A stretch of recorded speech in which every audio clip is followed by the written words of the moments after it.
ചിലപ്പോൾ നമ്മുടെ 5-6 വർഷത്തെ സേവിങ്സ് ആണ് ഒറ്റ ഹോസ്പിറ്റൽ ബില്ലിൽ ഇറോഡായി പോകുന്നത്. അതെ, ഹെൽത്ത് ഇൻഷുറൻസിൽ വളരെ വലിയ ജമ്പ് തന്നെയാണ് ഉണ്ടായിട്ടുള്ളത്.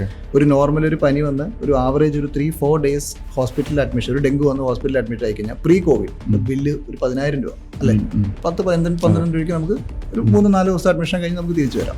പക്ഷെ പോസ്റ്റ് കോവിഡ് ഇന്ന് മിനിമം 50,000 to 60,000 രൂപ ഒരു 3-4 ഡേയ്സ് ഒരു ഹോസ്പിറ്റലിൽ ഒരു ഡെങ്കു വന്ന് അഡ്മിറ്റ് ആയാൽ പോലും.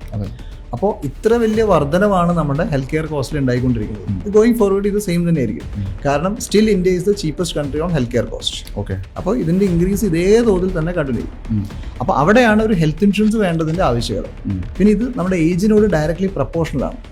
അപ്പോൾ the early you take your health insurance coverage the less U പേ.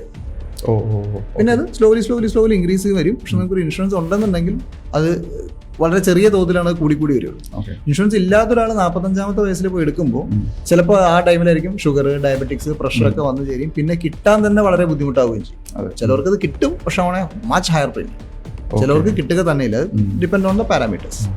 അപ്പോൾ ഇവിടെയാണ് ഹെൽത്ത് ഇൻഷുറൻസിന്റെ ആവശ്യം. അത് പിന്നെ മാത്രമല്ല, രണ്ടാമതൊരു മോസ്റ്റ് ഇമ്പോർട്ടൻറ്റ് പോയിന്റ്, ചിലപ്പോൾ നമ്മുടെ 5-6 വർഷത്തെ സേവിങ്സ് ആണ് ഒറ്റ ഹോസ്പിറ്റൽ ബില്ലിൽ ഇറോഡായി പോകും. അല്ല, ഇപ്പോൾ നേരത്തെ താങ്കൾ പറഞ്ഞ പോലെ 30,000 രൂപ സാലറിയുള്ള ഒരാൾ 3,000 രൂപ വെച്ച് സേവ് ചെയ്താൽ 5 വർഷം സേവ് ചെയ്താൽ ചിലപ്പോൾ 1.5 ലക്ഷം രൂപയാവും.